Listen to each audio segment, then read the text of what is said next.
जय माता दी मित्रों, आज की इस वीडियो में मैं आपके लिए लेकर आया हूँ पतित पावनी माँ भगवती गंगा किस प्रकार धरती पर अवतरित हुई, जिसे हम गंगा दशहरा के नाम से जानते हैं। ज्येष्ठ मास शुक्ल पक्ष दशमी के दिन पतित पावनी गंगा धरती पर अवतरित हुई थी। प्यारे मित्रों, मैं आपसे प्रार्थना करूंगा, ये वीडियो ज़्यादा लंबी नहीं है, इसे प्लीज़ पूरा देखें। ये हमारे धर्म की बात है, हमारे ग्रंथों की बात है, जिसका ज्ञान हम सभी को होना चाहिए। और यकीन मानिए, आपको कोई रिग्रेट नहीं होगा, कोई पछतावा नहीं होगा कि हमने इतनी लंबी वीडियो ये क्यों देखी।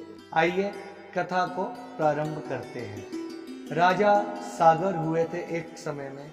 उनकी दो पत्नियां थी, रानी केशिनी और रानी सुमति। रानी केशिनी को एक पुत्र प्राप्त हुआ था जिसका नाम था अंशुमन, और रानी सुमति को 60,000 पुत्र प्राप्त हुए थे। एक बारी राजा सागर ने अश्वमेघ यज्ञ रचाया और उस अश्व को छोड़ दिया गया। इतना भारी यज्ञ देखकर सभी देवी देवता घबराने लगे कि राजा सागर के अश्वमेघ यज्ञ को कौन रोक सकता है, अन्यथा ये तो पूरा क्षेत्र ले लेंगे। तब राजा इंद्र ने घबराकर अश्वमेघ यज्ञ के अश्व को चुरा लिया और जाकर पाताल लोक में कपिल मुनि के आश्रम में जाकर बांध दिया। कपिल मुनि तपस्या में विलीन थे। उन्होंने नहीं देखा कि इंद्र ने उनके आश्रम में अश्व को बांध दिया।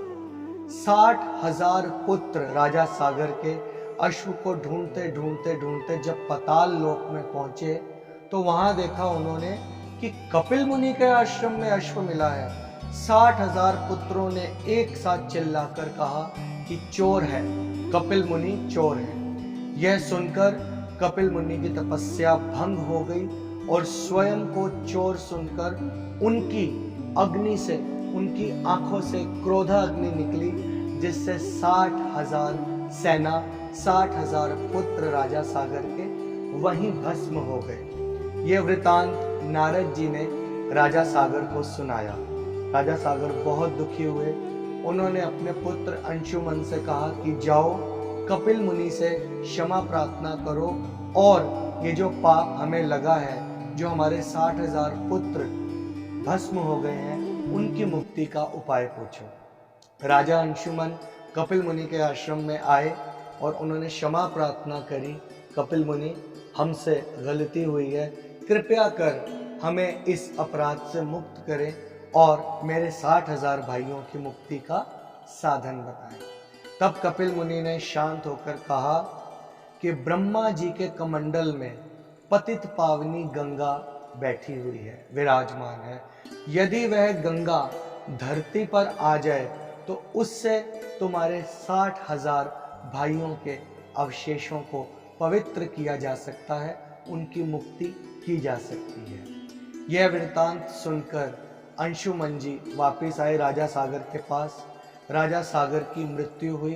तब अंशुमन जी ने कठोर तप किया, किंतु वह गंगा जी को धरती पर लाने में असफल हुए। अंशुमन जी के पुत्र हुए राजा दिलीप। राजा दिलीप ने घोर तप किया, लेकिन वो भी पतित पावनी गंगा माँ को धरती पर लाने में असफल हुए। दिलीप जी के पुत्र हुए राजा भगीरथी। राजा भगीरथी ने कठोर तप करके ब्रह्मा जी को प्रसन्न किया। तब ब्रह्मा जी ने कहा, भगीरथी, हम आपकी तपस्या से प्रसन्न हैं, मांगो, क्या वरदान मांगते हो। तब राजा भगीरथी ने कहा, ब्रह्मा जी, आपके कमंडल में पतित पावनी माँ भगवती गंगा विराजमान है, कृपया कर उन्हें धरती पर भेजें ताकि मेरे 60,000 पूर्वजों का उद्धार हो सके। ब्रह्मा जी ने कहा, मुझे पतित पावनी गंगा को धरती पर भेजने में कोई भी परेशानी नहीं है, किंतु इस गंगा के वेग को क्या धरती झेल पाएगी? नहीं झेल पाएगी। इतना वेग है इस गंगा में कि धरती फट जाएगी और गंगा पाताल लोक में चली जाएगी। हाँ, केवल देवादिदेव महादेव भगवान शिव के अंदर ही शक्ति है इस माँ गंगा के वेग को झेलने की। तो आप जाएं और भगवान शिव से प्रार्थना करें। फिर भगीरथी जी ने कठोर तप किया, एक अंगूठे पर, पाँव के एक अंगूठे पर खड़े होकर तप किया।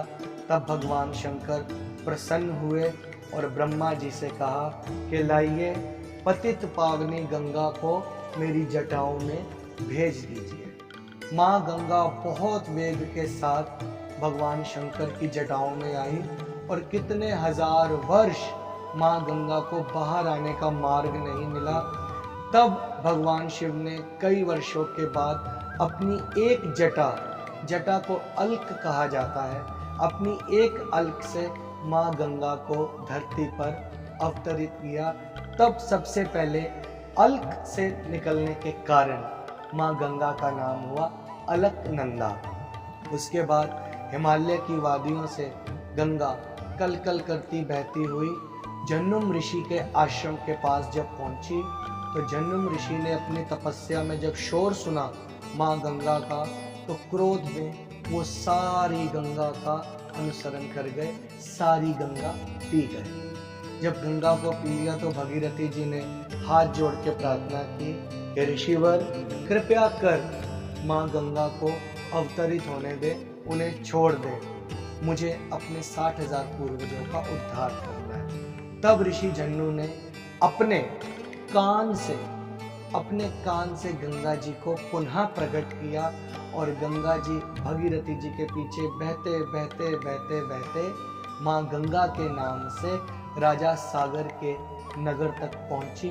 वहां पर 60,000 पूर्वजों का उद्धार करके माँ गंगा सागर में समा गई। तब ब्रह्मा जी ने वरदान दिया कि भगीरथी, जो तुम्हारे पूर्वज नहीं कर पाए वो तुमने कर दिखाया। इस सृष्टि के जन कल्याण के लिए तुम माँ गंगा को धरती पर लेकर आए हो, इसीलिए आज से माँ गंगा तुम्हारे नाम से भी जानी जाएगी भगीरथी। भगीरथी ने सबका उद्धार किया।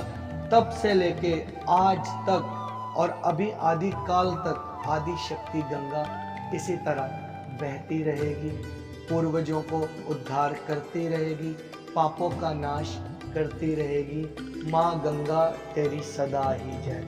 आपसे भी प्रार्थना है, गंगा दशहरे के दिन आप भी गंगा स्नान करें। हो सके तो, नहीं जा सकते गंगा जी तक तो गंगा जल को अपने घर के जल में मिलाएं और उससे स्नान करें।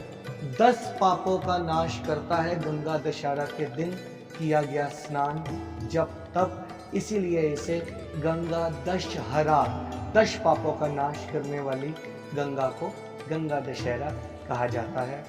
वीडियो अच्छी लगी हो तो प्लीज़ शेयर कीजिएगा, लाइक कीजिएगा, चैनल को सब्सक्राइब कीजिएगा। जय माता दी, पतित पावनी माँ गंगा तेरी सदा ही जय। जय माता।